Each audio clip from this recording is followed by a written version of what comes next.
Simbora, senhoras e senhores, para mais um Q&A, perguntas e respostas que vocês nos enviaram pelo @MacMagazine no Instagram, nossa tradição mensal aqui no canal. Vamos selecionar algumas perguntas variadas aqui. Pra quem não sabe, eu prefiro não ler essas perguntas antes de gravar para ser uma coisa muito espontânea, muito de hora, como se a gente realmente estivesse batendo um papo. Então vamos direto para elas. O Illy Ryan pergunta: acha que o iPhone 20 será diferente ou revolucionário assim como foi o iPhone 10? É curioso porque a gente falou um pouquinho disso, eu acho que no nosso último podcast, e eu estava justamente tentando desenvolver essa ideia do porquê que eu acho que será mais ou menos assim, mas ao mesmo tempo eu não acho que será tão significativo quanto foi o iPhone 10. A Apple pode nos surpreender, mas eu acho que ela está pelo menos almejando algo no nível do que foi o iPhone 10. E só para contextualizar um pouquinho aqui, o iPhone completou 10 anos em 2017, quando a gente estava no iPhone 8. E essa questão dos números aí nunca bateu direito, porque o primeiro iPhone não tinha número, o segundo não foi o iPhone 2, foi o iPhone 3G, depois veio o 3GS, aí veio o 4, aí já não foi o 5, foi o 4S, enfim, vocês entenderam, né, essa loucura. Hoje em dia a gente passa numericamente 16, 17, 18, mas por um tempo a gente tinha gerações S, por exemplo, e outras aí que quebraram esse ritmo. Em 2017, o iPhone completou 10 anos, a Apple lançou o iPhone 8, 8 Plus e o X/10, né? Não existia um iPhone 9 ou 9 Plus. E o iPhone 10, como todos vocês sabem, foi um marco na história do iPhone. Ele trouxe, de fato, um novo design. Ele trouxe esse conceito que vem até hoje, né? De notch, que virou ilha dinâmica, mas com gestos, sem o botão de início na frente, com uma tela de ponta a ponta frontal. Então foi um marco. A própria interação da gente com o sistema operacional mudou devido à retirada do botão de início frontal. Para você voltar para a tela de início, você agora desliza de baixo para cima. Foi uma quebra de paradigma. Então, eu não acho que é para tanto agora no ano que vem, né? O iPhone vai completar 20 anos no ano que vem, 2027. Mas eu acho que a Apple está almejando pelo menos algo marcante também. Não sei se o nome vai ser, o adjetivo correto vai ser revolucionário, mas talvez se eles conseguirem fazer o que está nos rumores aí de um iPhone predominantemente de vidro, talvez sem recorte nenhum frontal, no máximo talvez só o recortezinho da câmera com a tela correndo para os lados, para cima e para baixo, enfim. Eu acho que o objetivo principal do iPhone 20 vai ser você pegar nele e sentir que está com um projeto moderno, novo, diferente de tudo que veio até agora. Vai ser realmente um novo projeto, não vai ser uma mera evolução dos designs que a gente está vendo nos últimos anos. Vamos ver. Rômulo Abdala, como está sendo a experiência de usar a IA no iOS 27 Beta? Quais são os principais ganhos? Pois bem, eu, depois de muitos anos, estou rodando as versões beta de todos os sistemas operacionais da Apple nos meus devices principais, algo que eu não recomendo e continuo não recomendando que vocês façam. Decidi correr esses riscos porque este ano os sistemas estão sim redondinhos.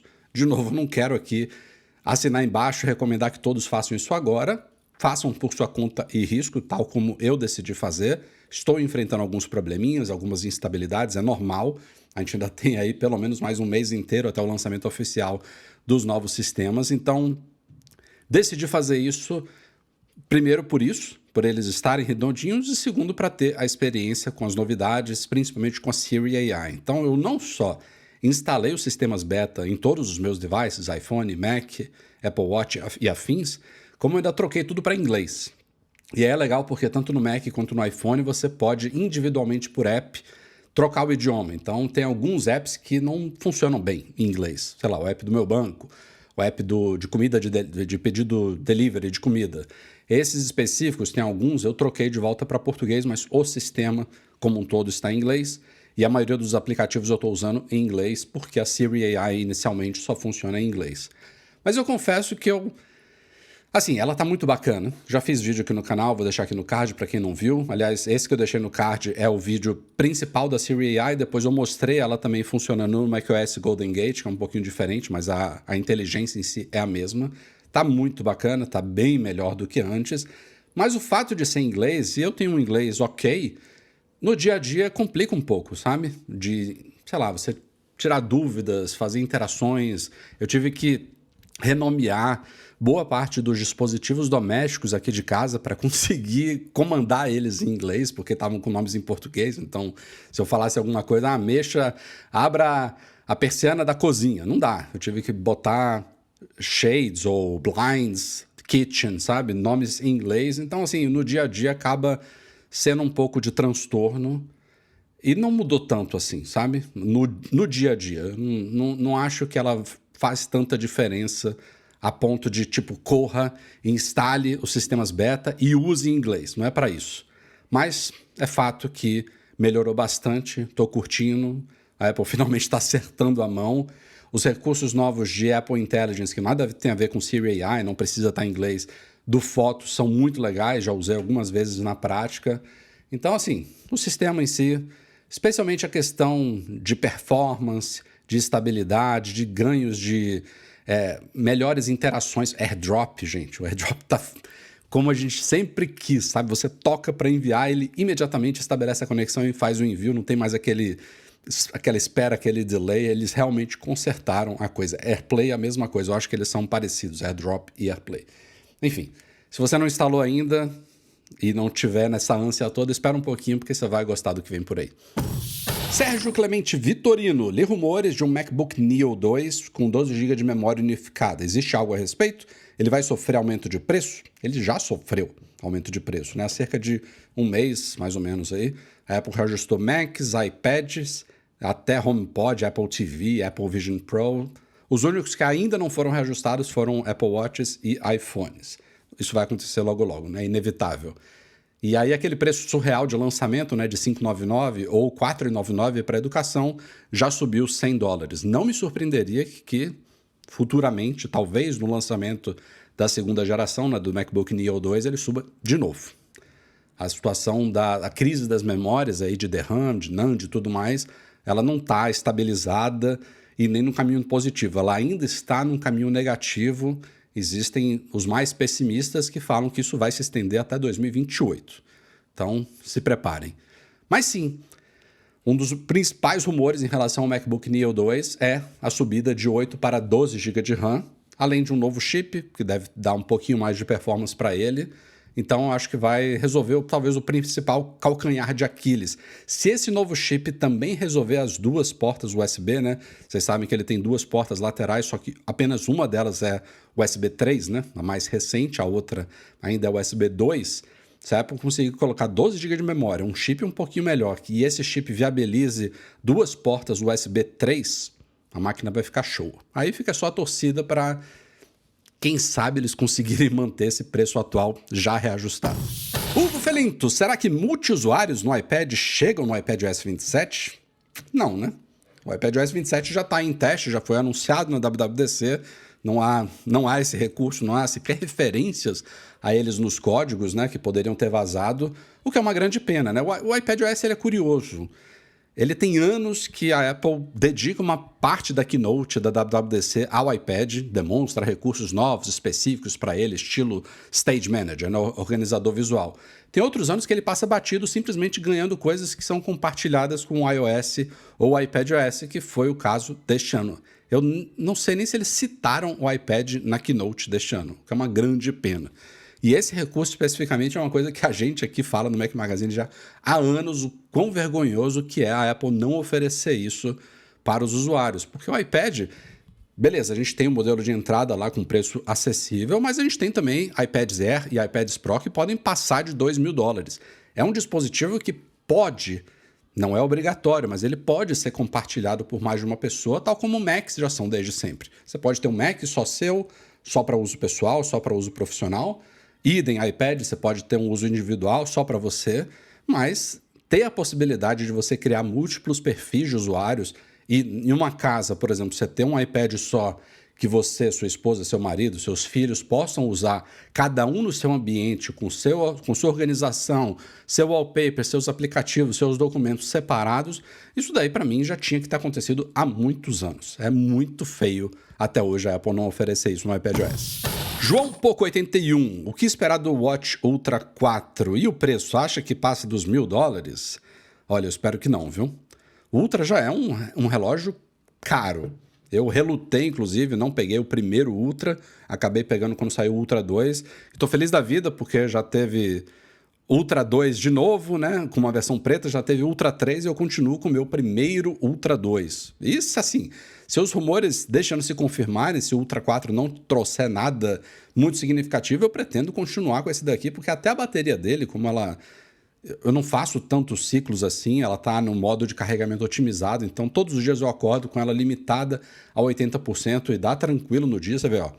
Agora são quase 7 da noite, eu fui pra academia hoje e tô com 48%. Então, assim, é uma bateria fantástica já com tantos anos de uso. Então a Apple teria que ter alguma coisa realmente, ó, tem um recurso aqui killer, uma coisa que vai fazer diferença no seu dia a dia para me convencer a trocar. O relógio em si é fantástico, eu tô, de novo, ao mesmo tempo que eu estou feliz por um lado, a gente tem que reconhecer que a Apple fez um negócio super durável. Essa tela de cristal safira, eu acho que não tem nenhuma nem marca aqui no meu Watch Ultra, então é fantástico ele. Mas é um preço já pesado, $800 nos Estados Unidos. Eu acho que cogitar um aumento aí de 25%, né, passando a barreira dos 1.000, para um relógio que não tem tanta memória assim, claro, ele tem uma memória aqui, uma RAM, ele tem um armazenamento interno, inevitavelmente ele vai ser afetado e deve ser reajustado junto dos iPhones no mês que vem, mas eu torço que não passe de, sei lá, $100 o reajuste. Então ele passaria de 800 para 900, eu acho que já pesa muito no caso do Apple Watch Ultra. 1.000 seria puxado. Se a Apple aumentar $200 no Apple Watch Ultra, os iPhones vão aumentar todos no mínimo 300, imagina? Se alguma, fala Rafa, algum rumor sobre novos iMacs? Ainda sonho com um Pro.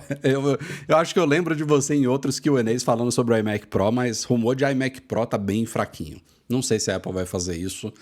Ainda mais ela investindo tanto, né, no Mac Mini, no Mac Studio, que estão super capazes, merecem atualizações, claro, mas logo logo vai sair. E ela tendo de novo, porque foi uma coisa que ela saiu temporariamente, né? Ela deixou de fazer monitores, hoje em dia ela tem novamente, e esses estão bem atuais, né? O Studio Display, Studio Display XDR.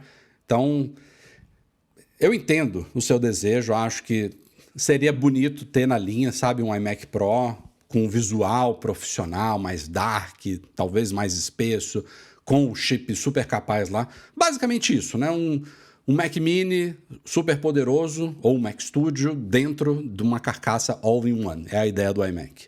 Mas eu não sei se tem muito público para isso hoje em dia, entendeu? Se vale a pena o investimento. Mas o iMac em si, sim. Esse sim, logo logo deve ser atualizado. Eu acho que talvez este ano ainda ele vai para a geração M5, né? Se é que a Apple não vai pular já para o M6, quem sabe, porque tem rumores também de um M6 chegando ainda até o final deste ano. O iMac já pulou uma geração, não sei se foi o M2 ou o M3, então não seria totalmente surpreendente que ele pulasse o M5. Mas iMac Pro, não apostaria muitas fichas, não. iSaf News, qual datas vocês preferem para o evento? Cobertura na Espanha ou nos Estados Unidos este ano? Essa questão da preferência eu acho que não faz muita diferença.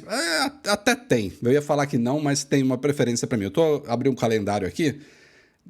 Normalmente esse evento é não logo nos primeiros dias, mas entre a primeira e a segunda semana de setembro. Não costuma ser depois disso. É na primeira quinzena. Então, muito provavelmente o evento vai acontecer na semana que começa no dia 7 de setembro. É uma segunda-feira e esse dia tá fora, que é Labor Day nos Estados Unidos, Dia do Trabalho. Então, Dia do Trabalhador. Esse dia está fora. O dia 8 de setembro, que é uma terça, seria talvez o mais provável, considerando que a maioria desses eventos da Apple acontecem em terças-feiras. Mas até devido ao próprio feriado, tem alguns funcionários que, sendo um feriado que gera um fim de semana estendido, tem gente que viaja, que vai ver família e tal, que volta.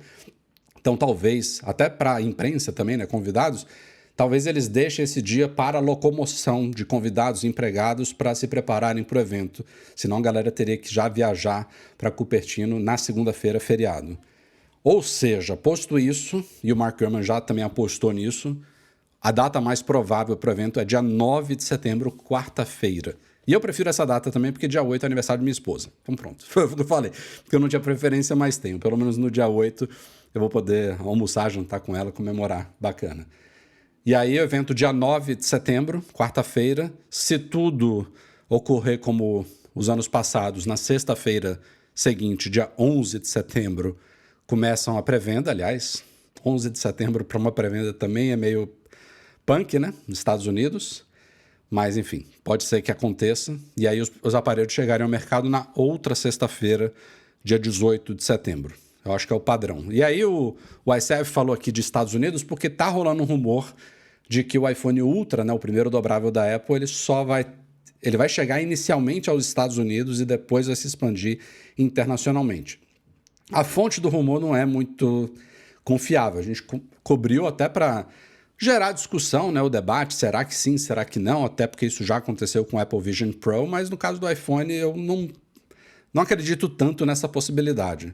Acho mais provável que ele não chegue no dia 18 de setembro, vai ser anunciado nesse evento, ok, mas ele talvez chegue só em outubro ou novembro, na pior das hipóteses, começo de dezembro, devido a esse atraso aí, dificuldade de fabricação e tal. Mas quando for lançado, seja lá quando for, eu acho que chega numa boa leva inicial de países e não só nos Estados Unidos. Quanto à nossa cobertura, provavelmente, a não ser que tenha algo realmente muito especial em relação ao Ultra e Estados Unidos, provavelmente a gente vai fazer por aqui, ou Portugal, ou Espanha.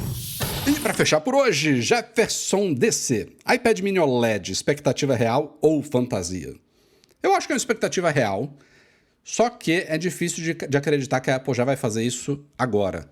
Não pelo timing de levar o LED para o iPad mini, que tem um pouco de estranheza, mas eu acho que até funcionaria. A estranheza me causa... Porque eu não sei se eu estou errado, mas eu vejo a linha do iPad assim. Pro, Air, Mini e o iPad que a gente chama de nada, né? O iPad puro. Se o iPad mini está abaixo do Air, é estranho ele ganhar o LED antes do Air. A não ser que a Apple mude o posicionamento dele, porque não se espera que o Air vá ganhar a tela OLED por agora. Se o iPad mini virar, como até já sugeri em debates no nosso podcast, um iPad Pro Mini, ele até poderia perder, né, esse sufixo mini e entrar na linha iPad Pro como um modelo menor. A gente tem 3 modelos, né, 11, 13 e, sei lá, 9 ou 8 polegadas, todos fazendo parte da linha Pro, todos com LED. Eu acho que funcionaria muito bem. Se for isso, né, algo desse tipo, o posicionamento da Apple, beleza. Pode ser que o iPad mini ganhe o OLED antes do Air. Mas o que eu falo sobre o momento é devido a essa crise toda. Os iPads já subiram de preço. O próprio iPad mini, que não foi atualizado, já subiu de preço. E a gente viu o iPad Pro subir significativamente de preço quando ele ganhou uma tela OLED, que inclusive impactou negativamente as vendas dele. Então, se somar mais uma tecnologia que vai encarecer o produto junto desse cenário atual é complicado. Então, talvez não seja o momento ainda, mas que vai rolar, vai. Beleza? E é isso, senhoras e senhores. Mais um Q&A pra conta. Obrigado a todo mundo que mandou perguntas aí. Desculpem que não foi selecionado dessa vez, mas como sempre, mês que vem tem mais. Obrigado pela audiência, pelo joinha e até breve. Um abraço. Fui!